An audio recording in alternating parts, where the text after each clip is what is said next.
నమస్తే, welcome to BRK news. నేను Manoj. Today the first ఎడిషన్లో మనకు అనలిస్ట్ అలాగే బండారు రామ్మోహన్ రావు గారు ఉన్నారు లైవ్లోకి. నమస్తే, గుడ్ మార్నింగ్ రామ్మోహన్ రావు గారు.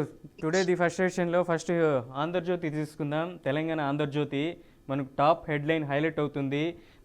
తెలంగాణకు సంబంధించినటువంటి బీసీ రిజర్వేషన్ల అమలుకు జీవో ఎలా ఇచ్చారు అనేటువంటి క్లిప్పింగ్ మనం చూస్తున్నాం. ఆంధ్రజ్యోతి తెలంగాణలో తమిళనాడు తరహాలో రిజర్వేషన్ల సవరణ చట్టాన్ని ఏమైనా నోటిఫై చేశారంటూ కూడా హైకోర్టులో వాదనలు వినిపించినటువంటి పరిస్థితి ఉంది. ఇది కనపడుతుంది. బిల్లుల గవర్నర్ ఆమోదించినట్లు భావించి గెజిట్ ఎలా ఇచ్చారంటూ కూడా చెప్పుకొస్తుంది. అంతకుముందు ఇచ్చిన ఆర్డినెన్సులు గెజిట్ ఎలా అయ్యాయి, అలాగే 50% పరిమితిని ఎలా అధిగమిస్తారు, రాష్ట్రం యూనిట్గా బీసీలకు 42% ఎలా ఇస్తారు, డెడికేటెడ్ కమిషన్ నివేదిక ఇచ్చే ముందు అభ్యంతరాలు ఏమైనా స్వీకరించిందా, సదరు నివేదికను పబ్లిష్ చేశారా, రాష్ట్ర ప్రభుత్వానికి హైకోర్టు పలు కీలక ప్రశ్నలను జారీ చేసింది. తెలుసుకొని చెప్తామన్న ఏజీ సుదర్శన్ రెడ్డి, అభిషేక్ మను సింఘ్వి. తదుపరి విచారణ నేటి మధ్యాహ్నం 2:15 హైకోర్టు వాయిదా వేసింది. విచారణకు హాజరైన మంత్రులు, ఎమ్మెల్యేలు, నేతలు ఎన్నికల ప్రక్రియ కూడా నోటిఫికేషన్ వదులుకోవచ్చు అంటూ కూడా హైకోర్టు కీలక సూచనలు చేసింది. ప్రారంభమైనందుకు జోక్యం చేసుకోవద్దని హైకోర్టు కూడా ప్రభుత్వం విజ్ఞప్తి చేస్తుంది. ఎలా చూడొచ్చు అంటారు బండారు రామ్మోహన్ రావు గారు? ఇవాళ నోటిఫికేషన్ కూడా విడుదలైంది దీనికి సంబంధించినటువంటి స్థానిక సంస్థల ఎన్నికలకి. మరోవైపు బీసీ రిజర్వేషన్ బిల్లు తెలంగాణ హైకోర్టులో ఉంది. అది ఇవాళ కీలక తీర్పు వచ్చే అవకాశం ఉంది. హైకోర్టు 2:15 ఎలా ఉండబోతుంది? తెలంగాణ ప్రజలంతా ఉత్కంఠంగా ఎదురు చూస్తున్నటువంటి బీసీ రిజర్వేషన్ల అంశం ఏం చెప్పబోతుంది హైకోర్టు? మీ విశ్లేషణలో ఏం చెప్తారు? మనోజ్, మీకు అట్లాగే నమస్కారం, శుభోదయం. అంటే మరొక చిక్కుముడి వేసింది హైకోర్టు అంటున్నాను. బాగానే ఉన్నాయి ప్రశ్నలు, మీరు చెప్పిన ప్రశ్నలు నేను గత వారం 10 రోజుల నుంచి అడుగుతున్నాను. ఇంతకుముందు కూడా హైకోర్టు 29 సెప్టెంబర్ నాడు ఇదే ప్రశ్న అడిగింది. జీవో ఎట్లా ఇస్తారు? పెండింగ్ లో బిల్లులు ఉన్నాయి కదా, మన బిల్లులు రాష్ట్రపతి దగ్గర కానీ గవర్నర్ దగ్గర పెండింగ్ లో ఉన్నప్పుడు చట్టంగా మారినట్టే కదా, చట్టం లేకుండా జీవో చెల్లుతుందా అనే దాని మీద ఇప్పుడు జీవో నెంబర్ 9 మీదనే మొత్తం వివాదం. కానీ హైకోర్టు తెలియకుండా ఒక పొరపాటు ఏం చేస్తుందంటే, మంచి హైకోర్టు మీద సుప్రీంకోర్టు మీద కానీ ఫేర్ కామెంట్ చేయొచ్చు. యాజ్ అడ్వకేట్ చెప్తాను, ఫేర్ కామెంట్ చేయొచ్చు. అంటే ఒక తప్పుకు మళ్ళీ ఇంకో తప్పుకు అవకాశం ఎందుకు ఇస్తుంది హైకోర్టు అంటున్నాను. ఇప్పుడు ఆ ప్రశ్నలన్నీ నేను కూడా వేస్తున్నాయి. డెడికేటెడ్ కమిషన్ వేశారా? వేసినామంటే దాన్ని మరి అభ్యంతరాలు స్వీకరించారా? డెడికేటెడ్ కమిషన్ మరి ప్రజలకు ముందు ఆ రిపోర్ట్ ఏదైతే వచ్చిందో ఆ రిపోర్ట్ ప్రజల ముందు పెట్టారా? అభ్యంతరాలు స్వీకరించారా? ఇవన్నీ నేను మొదటి నుంచి అడుగుతున్నాను కదా. ఇవాళ హైకోర్టు మొన్న అడిగింది, అంతకుముందు అడిగింది. అందుకని ఏమంటున్నానంటే, ఈ అభ్యంతరాలన్నీ పట్టించుకోకుండా మా పని మేము చేసుకుపోతుంది. దానికి ఊతం ఇస్తుంది హైకోర్టు అంటున్నాను. అక్కడ సుప్రీంకోర్టు మనం డిస్మిస్ చేసి అదే పని చేసింది. అక్కడ కొంత పెండింగ్ లో ఉంటే కనీసం లాగేవాళ్ళు. రెండవది ఇక్కడ కూడా ఏమైందంటే, 29 సెప్టెంబర్ నాడు అడిగిన ప్రశ్నలకు సమాధానం ఇవ్వకుండా తెల్లారి చెప్తామని, ఆదివారం మధ్యలో వచ్చిన సమాధానం చెప్తామని పోయి తగునమ్మా నోటిఫికేషన్ షెడ్యూల్ విడుదల చేసింది కదా మన రాష్ట్ర ఎన్నికల కమిషన్. ఇప్పుడైనా నిన్న వాటికి వాయిదా వేసే ముందు ఒక్క సూచన చేస్తే బాగుండేది. షెడ్యూల్ విడుదలైంది కదా, ఇంకా నోటిఫికేషన్ విడుదల కాలే కదా, నోటిఫికేషన్ విడుదల చేయకండి ఒక మాట అని మీరు వాటికి కాదు రేపటికి వరుసగా వారం రోజులు విన్నా ఎవడొద్దండి. అంటే ఇప్పుడు ఏమైంది, తాంబూలాలు ఇచ్చేసరికి తనుకు చావండి అనే ముచ్చట తీసుకొస్తుంది కదా హైకోర్టు కూడా.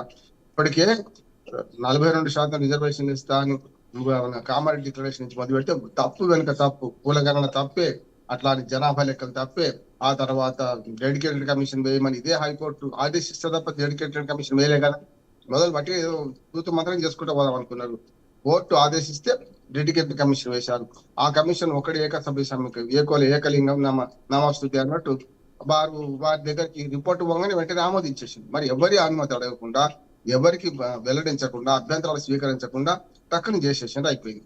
తర్వాత వరుసగా ఒకటి వెనుక పొరపాటు చేస్తూ ఇప్పుడు నిన్నటి దాకా షెడ్యూల్, ఇప్పుడేమో నోటిఫికేషన్ వాళ్ళు వస్తున్నది. అంటే ఏమన్నట్టు, నామినేషన్ లేండి, మీ పని మీరు చేసుకోండి, మా పని మేము చేసుకుంటాం. అంటే వెంకటోటి ఉన్నది, అది మనకు ఆడుండోయ్ భాగవతులారా చూస్తుండే ప్రజలారా అనే సమయం ఒకటి ఉన్నది వెంకట సామెత తెలంగాణలో. అంటే మీరు ఆ భాగవతం వాడండి, మేము మాత్రం చూస్తూ ఊరుకుంటామంటే సరైనది కాదు.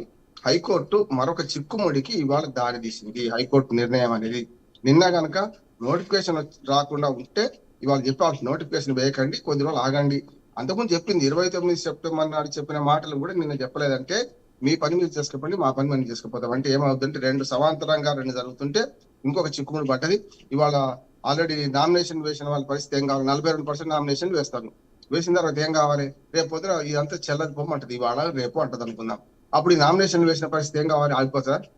అంటే ఇప్పుడు ఇంకొక ప్రభుత్వానికి ఇంకో ఆయుధం అందించింది. ఏమనంటే నోటిఫికేషన్ వచ్చేసింది కనుక మేము ఎన్నికల ప్రాసెస్ లో కోర్టులో జోక్యం చేసుకోవడానికి వీలు లేదు అనే ఒక వాదనను ఇవాళ మనకు ప్రభుత్వం తరఫున వాదించే లాయర్లు విధిస్తారు. చూడండి, నేను మొదటి నుంచి చెప్తున్నాను, అది అడ్వకేట్ గా ఇది తప్పు వెనుక తప్పు ప్రభుత్వం చేస్తుంటే ప్రభుత్వానికి ఊతం ఇస్తూ ఈ మాట అంటున్నాను నేను. ప్రభుత్వానికి ఊతం ఇచ్చినట్టే రోగి కోరింది అదే, వైద్యుడు ఇస్తుంది అది అనే ఉద్దేశానికి వస్తున్నది. పిటిషనర్లు మొత్తుకుంటున్నారు. ఆనాడు చెప్పారు నోటిఫికేషన్ వచ్చేటట్టుంది, మీకు షెడ్యూల్ అని ప్రకటిస్తారు, ఈ లోపు మీరు ఆపండి అంటే కాదు షెడ్యూల్ ఆపేది లేదు, నోటిఫికేషన్ ఆపేది లేదు, మా పని మేము చేసుకుపోతాం, స్టే ఇవ్వము అని 29 సెప్టెంబర్ అని. నిన్న కూడా స్టే ఇవ్వమని ఎవరు కోరరు, నోటిఫికేషన్ ఆపండి 4 రోజుల తర్వాత చేసుకుందాం అని అంటే అయిపోతుంది కదా. అంటే హైకోర్టు మరొక వివాదానికి దారితీసే నిర్ణయం తప్ప ఇంకోటి ఏం లేదు. ఇవాళ ఏం తీర్పు ఇచ్చినా పని వెళ్ళిపోయింది. రైలు వెళ్ళిపోయిన తర్వాత స్టేషన్కి వస్తే లాభం లేదుగా. ఇప్పుడు ఏముందంటే రైలు వెళ్ళిపోయినాక స్టేషన్కి వచ్చినట్టు పరిస్థితి తయారైతుంది. ప్రభుత్వానికి అంబిగ్విటీ, మీరన్న సస్పెన్స్ బీపీలు పెంచినాయి కదా మొత్తం అంతా కూడా. కనుక హైకోర్టు నిర్ణయాన్ని నేను పూర్తిగా తప్పు పడుతున్నాను, ఇది సరైనది కాదు. రేపు పొద్దున సుప్రీంకోర్టులో చెల్లదు, అప్పీలు పోతారు. అయ్యా తెల్లారి నోటిఫికేషన్ వచ్చేది ఉంటే ఆపలేదు, వీళ్ళు ఆపకుండా మన వాళ్ళ పని వాళ్ళు చేశారు అంటే రేపు సుప్రీంకోర్టుకు పోతారు.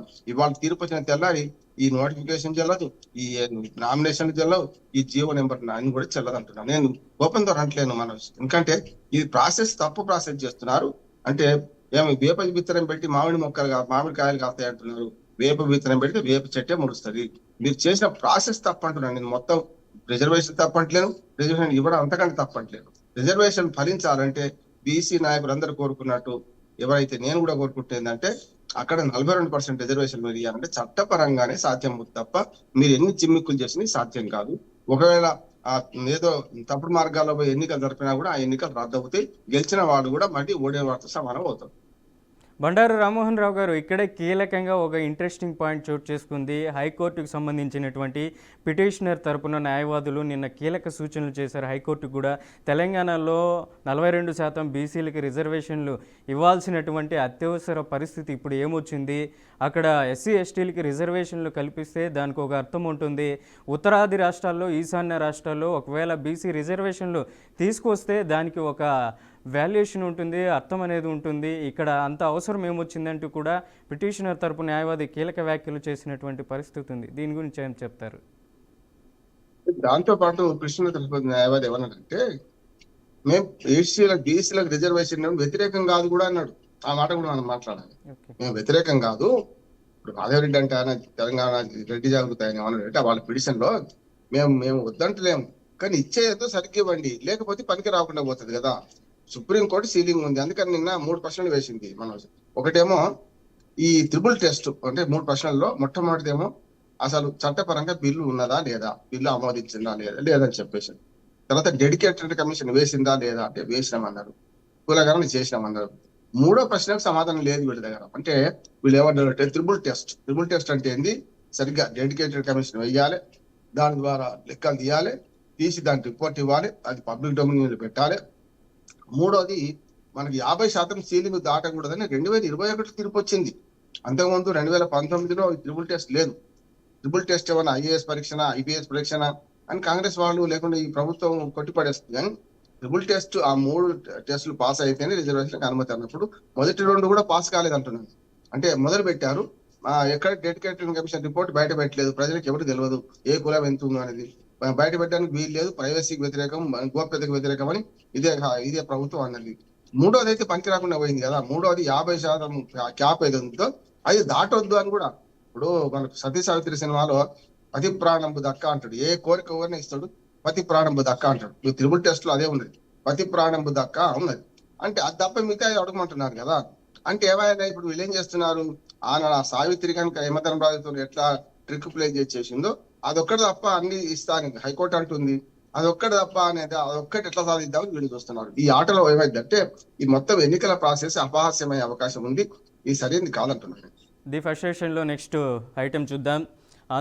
ఆంధ్రజ్యోతి తెలంగాణలో మరో క్లిప్పింగ్, టాప్ హెడ్లైన్. జూబ్లీహిల్స్ ఉప ఎన్నికలో కాంగ్రెస్ అభ్యర్థిగా నవీన్ యాదవ్ పేరు నిన్న ఏఐసిసి అర్ధరాత్రి ప్రకటించింది. విద్యార్థి దశ నుంచే రాజకీయాల్లో నవీన్ యాదవ్ చురుగ్గా పాల్గొంటున్నారు.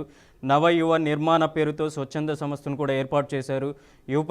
యువతకు ఉపాధి శిక్షణ కార్యక్రమాలు కూడా చాలా వరకు అక్కడ జూబ్లీహిల్స్లో ఎన్నో హామీలు ఎన్నో కార్యక్రమాలు కూడా ఆయన చేపట్టినటువంటి పరిస్థితి ఉంది.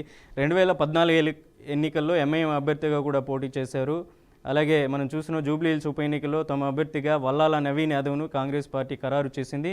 నిన్న ఏఐసిసి అధ్యక్షుడు కార్యదర్శి కేసీ వేణుగోపాల్ బుధవారం అర్ధరాత్రి ఒక ప్రకటన విడుదల చేశారు. సామాజిక కార్యకర్త చిన్న శ్రీశైలం యాదవ్ కుమారుడైన నవీన్ యాదవ్ను కాంగ్రెస్ అభ్యర్థిగా ప్రకటించారు.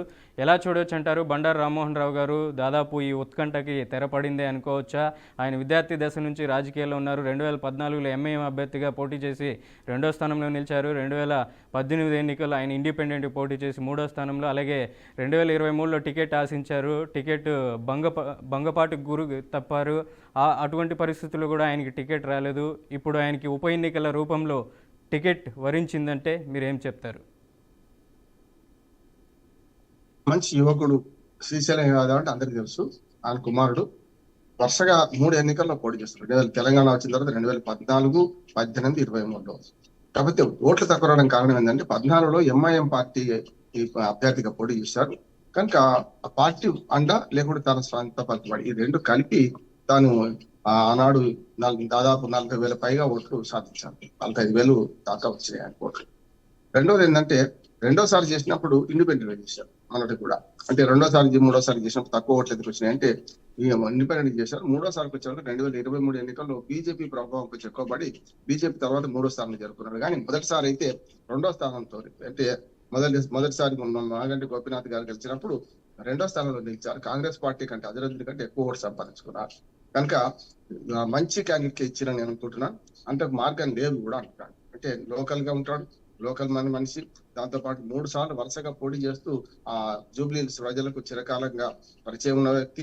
2009లో జూబ్లీహిల్స్ మన నియోజకవర్గం ఏర్పడ్డది. డిలిమిటేషన్ లో 2008లో ఏర్పడ్డది. 2009 నుంచి జూబ్లీహిల్స్ నియోజకవర్గం వరుసగా 4 సార్లు ఎన్నికలు జరిగినాయి. 9, 14, 18, 23. ఇప్పుడు చూసుకుంటే తనకు ఒక రకంగా కాంగ్రెస్ పార్టీ మంచి క్యాండిడేట్ నిలబెట్టింది నేను అనుకుంటున్నాను. ఎందుకంటే సునీతకు పోటీగా మంచిగా సానుభూతి, ఇటు యువకుడు, అట్లాగే ప్రజల్లో ఉండేవాడు. ఈ కాంగ్రెస్ పార్టీ నిర్ణయం మంచిగా అభినందించారు అనుకున్నాను. రెండోది కూడా చెప్తున్నా ఏంటంటే ఇక్కడ మొత్తం కలిసి 4 లక్షల ఓట్లు అంటే 3,95,000 ఓట్లు ఉన్నాయి. గతంలో 3,80,000 ఉన్నప్పుడు కూడా ఎప్పుడు 2 లక్షల ఓట్లు ఎప్పుడు పోలు కాలే. మనోజ్ మీరు 1,80,000, 1,65,000 మీరు చూస్తే 2009 1,65,000, 2014 1,70,000 ఇట్లా మొత్తం మీద 2023 మొన్నటి ఎన్నికలకు 1,85,000 దాటలేదు. అంటే ఎవరికి వచ్చినా మాక్సిమం 80,000-90,000 ఓట్లు సంపాదించుకుంటే గెలిచిపోతాం. ఇవాళ 3 ముక్కల ఆట నడుస్తున్నది. అంటే కాంగ్రెస్, బీఆర్ఎస్ అట్లానే బీజేపీ కనుక మొన్నటి ఓట్లు సంపాదించుకున్న దాదాపు 14-15% ఓట్లు సంపాదించుకుంది బీజేపీ. ఈ రకంగా చేసినా కూడా మరి వరుసగా 3 పార్టీలు 3 ముక్కల ఆటలో 1,00,000 ఓట్లు ఎవరికి వస్తే వాళ్ళు ఖచ్చితంగా గెలిచినట్టే లెక్క. ఎందుకంటే 3 ముక్కల ఆట ఎంఐఎం చేస్తలేదు. ఎంఐఎం చేయకపోవడం వల్ల గతంలో ఎంఐఎం అభ్యర్థిగా నవీన్ యాదవ్ చేసింది కనుక ఇవాళ ఎంఐఎం కూడా మిత్రపక్షంగా కాంగ్రెస్ కు మద్దతు ఇస్తుంది కనుక ఖచ్చితంగా నవీన్ యాదవ్ గెలుపు అవకాశాలు ఎక్కువ ఉన్నాయని నేను చెప్తాను. సానుభూతి ఉన్నా కూడా మరి మాగంటి గోపీనాథ్ గారు చేసిన సేవలు ఏం తక్కువగా కనుక ఎప్పుడైనా కూడా మాగంటి గోపీనాథ్ గారు కూడా గతంలో ఒకసారి 9,000 ఓట్లతో 10,000 లోపే, ఒకసారి 12,000, మొన్నటి 16,000 ఓట్లతో గెలిచింది. 16,000 ఓట్లు మొన్నటి 2023లో గెలిచినప్పుడు కొంచెం ఎక్కువ ఓట్లు వచ్చింది. ఆ రకంగా చూసుకుని 3 సార్లు గెలుపులో కూడా 16,000 మాక్సిమం, 9,000 మినిమం ఉంది. ఆయన ఇది మెజార్టీ. అట్లా చూసుకుంటే 5-6,000 మెజార్టీతోనే రెండు పార్టీల మధ్యనే పోటీ ఉంటుంది. బీజేపీ ఆటలో అరటి పండుగ మిగిలిపోతుంది. ఎందుకంటే బీజేపీ అభ్యర్థులు 6 పేర్లు పంపించారు అధిష్టాన వర్గానికి. జాతీయ పార్టీలలో ఇది ఉంటది. ఇప్పటి వరకు అది అమలు అక్కడ క్యాండిడేట్ డిక్లేర్ కాలేదు. క్యాండిడేట్ డిక్లేర్ అని చేయవచ్చు. కానీ ఒకవేళ బీజేపీ పార్టీ అభ్యర్థిని ప్రకటించినా కూడా 1,15,000 మంది ముస్లిం ఓటర్లు ఉన్నారు. ఎంఐఎం పోటీ చేస్తలేదు. కాంగ్రెస్ ఓట్లు తనకి ఎట్లా ఉన్నాయి, గతంలో అజరుద్దీన్ పడ్డ ఓట్లు ఉన్నాయి. అట్లాగే కాంగ్రెస్ అభ్యర్థిగా మన ఇండిపెండెంట్ గా తనకు పడ్డ ఓట్లు ఉన్నాయి. ఇవన్నీ కలిపి ఎంఐఎం ఓట్లు, తన సొంత ఓట్లు, ఇప్పుడు కాంగ్రెస్ పార్టీ ఓట్లు, ఈ 3 కలిస్తే ఒక విజయ అవకాశాలు బాగా మెరుగుపరిచే అభ్యర్థికే టికెట్ ఇచ్చిందని అనుకుంటాను. మంచిది. అంటే శశబిషలు పడి మళ్ళీ ఎక్కడ 20 లోపడి ఎవరు పనికిరాని వాడికి ఇవ్వకుండా ఆ జూబ్లీ నియోజకవర్గంలో పూర్తిగా ఆస్పాస్ తెలిసిన వాడికి ఇవ్వడం మంచి యువ నాయకుడికి కూడా మంచిది అవుతుంది. రైట్. నెక్స్ట్ టాపిక్ తీసుకుందాం. అడ్లూరికి పొన్నం క్షమాపణలు చెప్పారు. ఆయన ఉద్దేశించి తానేమీ అనలేదని వెల్లడించారు. టీపీసీసీ చీఫ్ చొరవతో సద్దుమణిగిన వివాదం సమస్య ఇంతటితో ముగిసిపోయింది అంటూ కూడా అడ్లూరి చెప్పుకొచ్చారు. మంత్రులు బాధ్యతగా మాట్లాడాలంటూ కూడా టీపీసీసీ చీఫ్ మహేష్ కుమార్ గౌడ్ నిన్నటి రోజున తెలియజేసినటువంటి పరిస్థితి అయితే కనపడుతుంది. అడ్లూరికి మంత్రి పొన్నం ప్రభాకర్కి సద్దుమణిగింది అనుకోవాలా, సయద్దు కుదిరింది అనుకోవచ్చా? అలాగే నిన్నటి రోజున వీళ్ళిద్దరిని ఒక చోటికి చేర్చి టీపీసీసీ చీఫ్ మహేష్ కుమార్ గౌడ్ విందును కూడా ఏర్పాటు చేశారు. ఎలా చూడొచ్చు అంటారు? మంచిదే, ఎందుకంటే టీ కప్పులో తుఫాన్గా ముగుస్తుందని మొదటి నుంచి చెప్తున్నాం. కానీ ఇంకా కొంచెం బేషం పోతలేదు పొన్నం ప్రభాకర్ గారికి. ఎందుకంటే చూడండి, నిన్న ఆయన బాధపడితే క్షమించు అనే పదం ఆయన నోటి నుంచి రాలే. ఒక రకంగా పెద్ద మనసు చేసుకొని అడ్లూరి లక్ష్మణ్ గారు మంచిది, నా కార్యకర్తలు విజ్ఞప్తి చేస్తున్నా, దీంతో ఇంత ముగిద్దాం, నాకు వెంబడిన కార్యకర్తలు విజ్ఞప్తి చేస్తున్నా అని సవినయంగా మనం చేస్తూ నమస్కారం పెట్టిండు ఆయన. కనీసం చేతులు కలపడానికి కొంచెం కూడా పొన్నం ప్రభాకర్ ఇంకా ముందుకు రావడం లేదు. చూస్తున్నాం శేఖర్ ఏవోతే చెయ్యి ఎట్టి పెట్టుకున్నాడు కానీ చూసినాం కదా, మనం వీడియో చూస్తున్నాం కదా. అంటే నిస్సిగ్గుగా ఇంత పని చేసి క్షమాపణ చెప్పడానికి కూడా కొంచెం ఇంకా బేషం ప్రదర్శన సరైనది కాదు.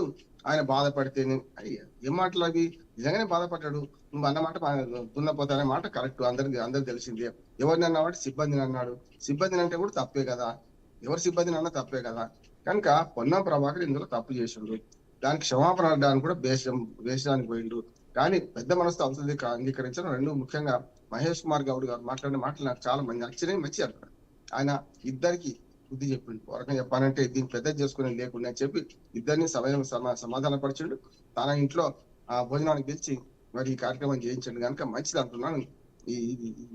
ఇటువంటి వివాదాలు, చిన్న చిన్న వివాదాలు టీ కప్పులు తుఫాన్లాగా దీన్ని పోవాల్సిందే. ఇప్పుడు జూబ్లీ హిల్స్ ఎన్నికల సందర్భంగా ఇది ఒక పెద్ద వివాదంగా మారింది బీసీలకు ఎస్సీలకు మధ్యన. అది కూడా ఎవరికి చెప్పాలంటే ఎక్కువ మంది బీసీలు పొన్నం ప్రభాకర్ అభినయించే వాళ్ళు కూడా ఇది తప్పు చేసిండు మా వాడు, అట్లా అనేది లేకుండే అనే మాట వచ్చింది. ఎస్సీ వర్గాలు కూడా బాగా అందకృష్ణమాయతో సహా సవాల్ విసుకున్నా కూడా అందరూ శాంతపడ్డారు. మొత్తం మీద ఇది సుఖాంతమైంది కథ. అంటే ఖేల్ కథం దుకాణం బంద్ కాదు. ఇటువంటి ముచ్చట్లు మళ్ళీ రాకుండా కాంగ్రెస్ నాయకత్వం చూసుకోవాల్సిన అవసరం ఇంతేనే ఉంది. రైట్. నెక్స్ట్ సాక్షి ఆంధ్రప్రదేశ్ తీసుకుందాం. సాక్షి ఆంధ్రప్రదేశ్లో టాప్ హెడ్లైన్, బాణసంచా తయారీ కేంద్రంలో భారీ పేలుడు సంభవించింది. 8 మంది అక్కడ అగ్నికి ఆహుతయ్యారు. కోనసీమ జిల్లా రాయవరం మండలంలో పెను విషాదం చోటు చేసుకుంది. మంటల్లో కాలిపోయి 2 తీవ్ర గాయాలయ్యాయి. సూర్యకారం, గంధకం, అల్యూమినియం పౌడర్ అంటుకోవడంతో క్షణాల్లో వ్యాపించి అగ్నికీలలు ఎగిసిపడ్డాయి.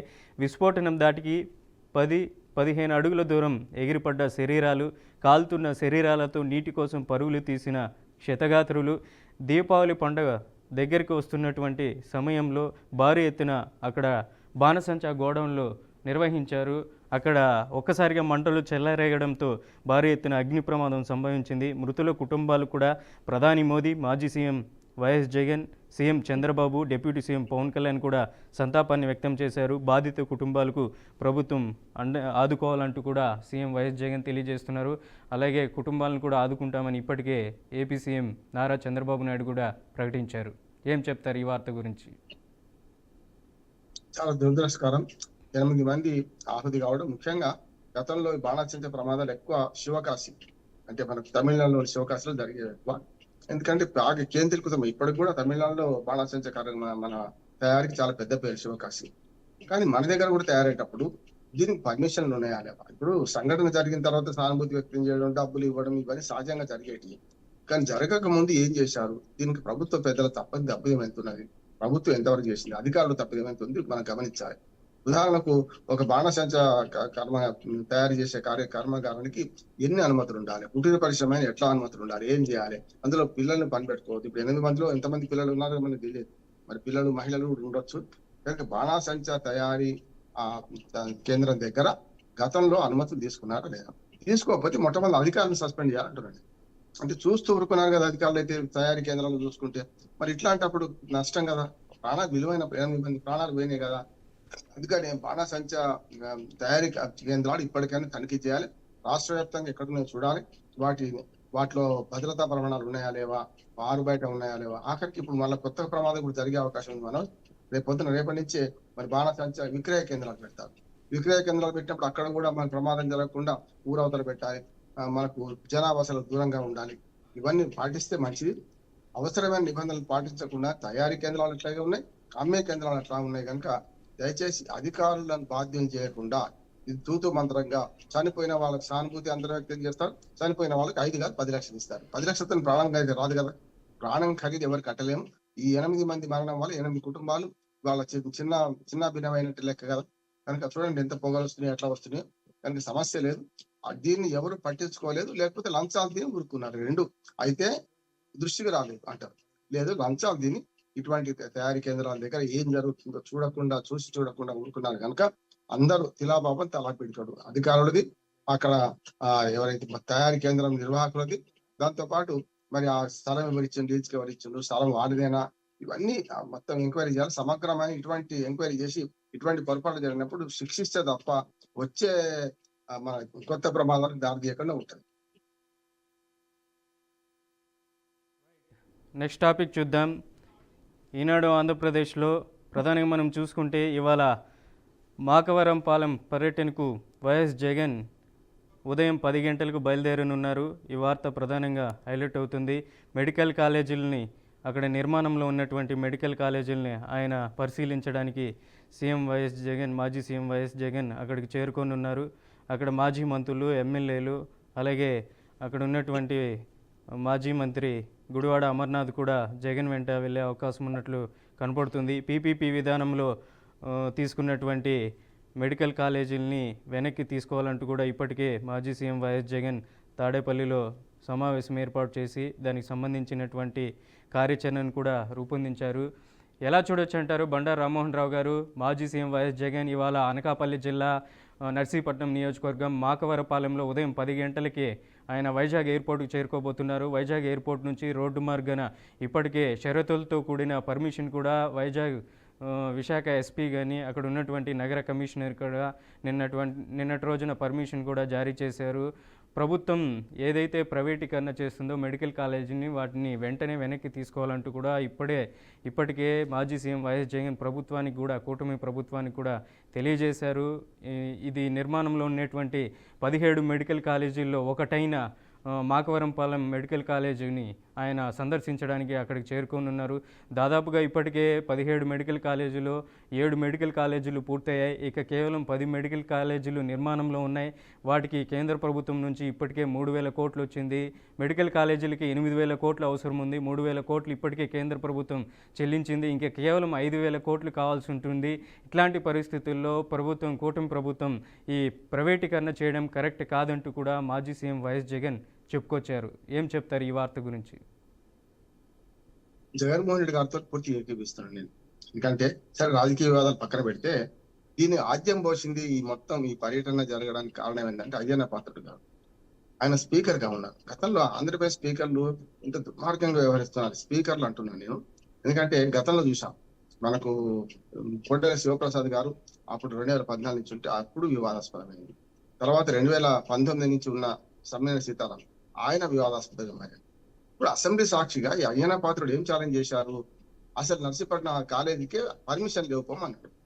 పర్మిషన్ లేవుపోమని అంటే అనుమతులే మంజూరు కాలేదు అనే మాట మాట్లాడితే, అనుమతులు ఉన్నాయ్యా, మేము ఇచ్చిన అనుమతులు అని చెప్పి ఆ పత్రం చూపిస్తానికి పోతున్నాడు. ఛాలెంజ్ అది. అసలు యాక్చువల్ గా మెడికల్ కాలేజ్ నిర్మాణం అయిందా కాలేదా అనే ఛాలెంజ్ వేరే, కానీ ఆ పత్రం చూపెడతాను నేను, మీరు చూడండి, కావాలంటే కళ్ళున్న గుడ్డివాళ్ళ మీరు అని చెప్పి ఆయన పోతున్నాడు. అంటే అయ్యన్న పాత్రుడు అసెంబ్లీ సాక్షిగా మనకు సవాలు విసిరింది కనుక చేసింది. ఈ స్పీకర్లు కూడా ఎంత హుందాగా ఉండాలంటే, అసెంబ్లీ సాక్షిగా ప్రతిపక్ష నాయకుడి గురించి ఎందుకు మాట్లాడుతున్నాడు ఆయనకి ఏం సంబంధం?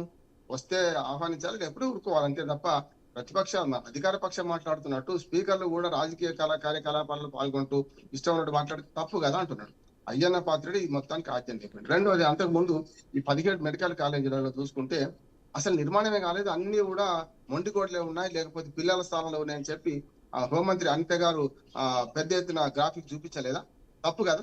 మీరు చెప్తున్నటువంటి బండారు రామ్మోహన్ రావు గారు ఇవాళ అయ్యన్న పాత్రుడు ఏదైతే ఉందో స్పీకర్గా, ఆయనకి సంబంధించినటువంటి నర్సీపట్నం నియోజకవర్గం ఆయన ఇలాకాల్లోనే వైఎస్ జగన్ ఈరోజు భారీ ఎత్తున బహిరంగ సభను కూడా రోడ్ షో ద్వారా అక్కడికి వెళ్ళబోతున్నారు.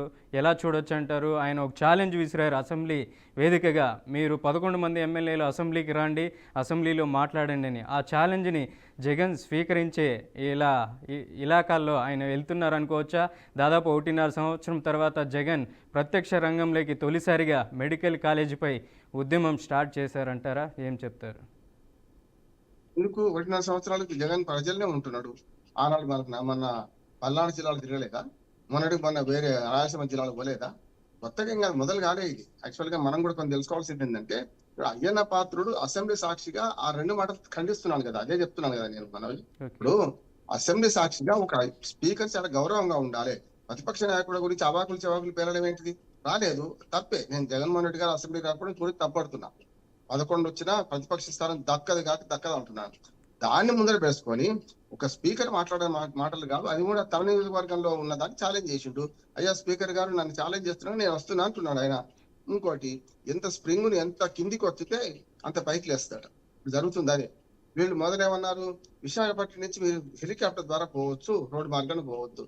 ఆంక్షలు ఎక్కువ పెట్టినా కొద్ది ఏమవుద్దంటే ఆంక్షలకు వ్యతిరేకంగా ప్రజలు తిరగబడతారు. గతంలో మనకు ఉదాహరణలు ఉన్నాయి చాలా. చిన్నప్పుడు చందమామ కథలు చదువుకునేవాడు. యువరాజును ఉత్తరానికి పోవద్దు బిడ్డ అంటే ఉత్తరం దిక్కే పోతాడు వాడు. అదే జరుగుతుంది. ఇప్పుడు మీరు ఆంక్షలు పెట్టకపోతే సపరేట్గా మనకి హెలికాప్టర్లు పోయేటోడు చూశాం కదా. అంతకుముందు తాడేపల్లి ప్యాలెస్ నుంచి చిన్న దగ్గరికి కూడా ఆయన హెలికాప్టర్లో పోయిండు, ముఖ్యమంత్రిగా ఉన్నప్పుడు. ఇప్పుడు కూడా హెలికాప్టర్ హైర్ చేసుకోవడం పెద్ద సమస్య కాదు ఆయనకు. అప్పుడేం ప్రభుత్వం వాడింటి, ఇప్పుడు సొంతంగా చేసుకోవచ్చు. కానీ మీరు కావాలని హెలికాప్టర్లో పోమని చెప్తే నేను రోడ్డు మార్గంగానే పోతా అంటున్నాడు ఆయన. అంతే కదా. అంటే మీరు కావాలనే రోడ్డు మార్గంగా పంపించే ప్రయత్నం చేసిండు. పోలీసులు కూడా అత్యుత్సాహం ప్రదర్శిస్తున్నారు. నా ఉద్దేశం ఏంటంటే స్వామి కంటే స్వామి భక్తి, రాజు కంటే రాజభక్తి చూపించే పోలీసులు జైల్లోకి పోతున్నారు. చూసాం కదా. 2019 నుంచి 24 దాకా ఉన్న చాలా మంది పోలీస్ ఆఫీసర్లు ఇవాళ జైల్లో కటకటాలు లెక్క పెడుతున్నారు. చట్టాన్ని కాపాడాల్సిన పోలీసులు ప్రభుత్వం ఏం చెప్తే, ముఖ్యంగా పార్టీలు ఏం చెప్తే ఏడామలు ఏమైంది? మన జస్వాన్ కాదంబరి కేసులో ఏమైంది? మనకు జైల్లో ఉన్నా అది బొంబాయి నుంచి తీసుకొచ్చి అక్రమార్గం చేసినందుకు. ఇలా చాలా మంది సిబిఐ చీఫ్ సంజయ్ ఎక్కడున్నాడు ఇప్పుడు? అందుకని ఇవన్నీ చూస్తే మనకు చాలా మంది, మనకు సిఐడి చీఫ్, వీళ్ళందరూ చూస్తున్నాం కదా మనం. అందుకని చాలా వరకు అధికారులు జాగ్రత్తగా ఉండాలి. రెండోది, స్పీకర్ స్థానంలో ఉన్న వాళ్ళు గుండా వ్యవహరించాలి. గుండా అలాగే వ్యవహరిస్తే ఎట్లా అంటున్నాను ఈ మాట అంటున్నాను. స్పీకర్లు గతంలో తమ్మినేని సీతారాం అట్లే ప్రవర్తించండు. ఇప్పుడు ఈయన కూడా నేను స్పీకర్ కాబోతున్నా, మీ పని పడతా అని చెప్పి నర్సీపట్నంలో అధికారులను బెదిరించాడు. గతంలో విశాఖపట్నం చూసినాం కదా మనం. ఇదే అయ్యన్న పాత్రుడు కాకముందే. మరి అయ్యన్న పాత్రుడు గారు ఒక ప్రతిపక్ష నాయకుడు సవాలు ఇస్తున్నప్పుడు ఆ ప్రతిపక్ష నాయకుడు స్వీకరిస్తారు కదా. ఈ స్పీకర్ చేయాల్సిన పని కాదంటున్నాడు. రెచ్చగొట్టి ఇప్పుడు జగన్ అక్కడ రప్పించు. దానివల్ల ఏమైంది నష్టము? ఎంత అయినా సరే మళ్ళీ జగన్మోహన్ రెడ్డికి పబ్లిక్ గ్యాదరింగ్ వస్తారు, వద్దన్నా వస్తారు. పబ్లిక్ గ్యాదరింగ్ మీకు ఆపాలి, మీరు ఇంతమంది రిస్ట్రిక్ట్ కావాలి అంటే ఎక్కడ ఆగదు. ఆయన రప్పిస్తుందే ఈ అయ్యన్న పాత్రుడు గారు, దానికి అనుభవించాల్సిందే అంటున్నాను. రైట్. బండారు రామ్మోహన్ రావు గారు ఇవాల్టి విశ్లేషణ అందించినందుకు ధన్యవాదాలు. రైట్, ఇది ఇవాల్టి ది ఫస్ట్ సెషన్. రేపటి ఫస్ట్ సెషన్లో మళ్ళీ కలుద్దాం. చూస్తూనే ఉండండి బీఆర్కే న్యూస్, తెలుగోడి సత్తా.